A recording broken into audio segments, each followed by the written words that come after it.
Monsieur le modérateur, chers maîtres, chers collègues, bonsoir. Le travail que nous avons l'honneur de soumettre à votre appréciation.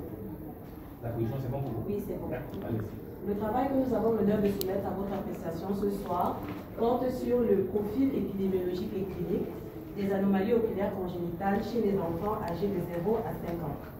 Nous ne présentons aucun conflit d'intérêt. Ce travail vous sera présenté selon le plan ci-après. Après une introduction, nous saurons tour à tour présenter notre méthodologie, nos résultats que nous discuterons et nous terminerons par un mot de conclusion.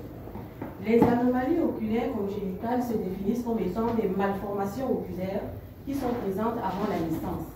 Elles surviennent généralement lors de la période de l'embryogenèse et comme facteurs étiologiques incriminés sont rapportés les facteurs héréditaires, tératogènes, les carences en micronutriments, des maladies infectieuses maternelles telles que la syphilis, la rubéole.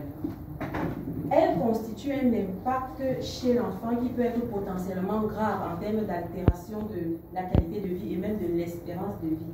En effet, selon Tanteles et collaborateurs au Royaume-Uni en 2007, elles représentent 16,7% de la cécité infantile totale. Et en Inde, en 2022, Pooja et Dash avaient rapporté une prévalence de 2,46%. À Yaoundé, Onga et collaborateurs en 2012 avaient rapporté une prévalence d'anomalies oculaires congénitales de 6,65%. Aussi, notre objectif pour ce travail était de déterminer le profil épidémiologique des anomalies oculaires congénitales chez les enfants âgés de 0 à 5 ans suivis à l'hôpital central de Yaoundé. Pour ce faire, nous avons mené une étude rétrospective descriptive sur une période de 8 ans 5 mois dans le service d'ophtalmologie de l'hôpital central de Yaoundé. Nous avons procédé à un échantillonnage consécutif non probabiliste des dossiers médicaux. Étaient inclus tous les patients, les enfants âgés de 0 à 5 ans qui avaient été diagnostiqués d'anomalies oculaires congénitales, et étaient exclus les patients dont les dossiers médicaux étaient incomplets. Comme variable analysée, nous avons étudié l'âge, le sexe, les sérologies torches réalisées chez l'enfant, chez les mamans, la latéralité et le type d'anomalie oculaire congénitale.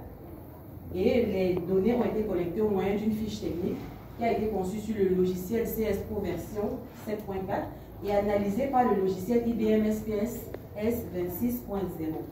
Monsieur le modérateur, nos résultats. Au total, 141 dossiers d'enfants atteints d'anomalies oculaires congénitales ont été corrigés sur 1785 enfants âgés de 0 à 5 ans consultés pendant notre période d'études, ce qui donnait une prévalence hospitalière de 7,9%. Ces chiffres sont similaires à ceux rapportés par Oma et collaborateurs à Yaoundé en 2012, qui rapportaient une prévalence de 6,65% sur un total de 2254 enfants pendant leur étude. Ils sont élevés par rapport à ceux de Diatewa et collaborateurs à Lomé en 2021, qui rapportaient des chiffres beaucoup plus faibles, 3,9%, et encore plus élevés de ceux rapportés par Pooja et Dash en Inde en 2022, 2,46%.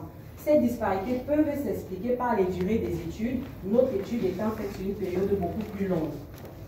En ce qui concerne les tranches d'âge, la moyenne d'âge au moment du diagnostic dans notre série était de 1,6 ans, plus ou moins 2 ans. C'est à peu près les mêmes constats faits par Oma et collaborateurs, 14,40 plus ou moins 4 mois, Diatewa et collaborateurs, 16 plus ou moins 5,2 mois. Il est rapporté dans la littérature que l'âge du diagnostic d'anomalie oculaire congénitale est généralement élevé. Et dans notre contexte, ce qui est rapporté, c'est l'ignorance des parents et le caractère pauvre de ces derniers.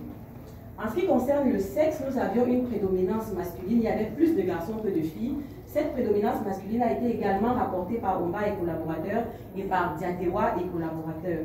Et elle est rapportée dans la plupart des études dans la littérature également, notamment Lawal au Niger, Shuka et collaborateurs en 2005 au Nigeria. Concernant la latéralité des anomalies oculaires congénitales dans notre série de 141 enfants, chez 77,4%, la teinte était bilatérale et chez 22,6%, la teinte était unilatérale, donnant un total de 230 lieux. Nos résultats contrastent avec ceux de Diatewa et collaborateurs à Lomé en 2021, pour qui les atteintes unilatérales étaient les plus fréquentes.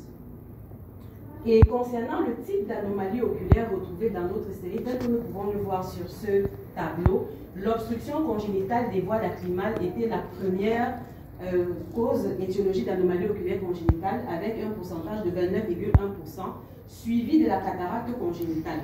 Le glaucome congénital dans notre série représentait seulement 5% des cas. Ces résultats sont similaires à ceux rapportés par Omba et collaborateurs en 2012 à Yaoundé, pour qui c'était l'obstruction des voies lacrymales externes.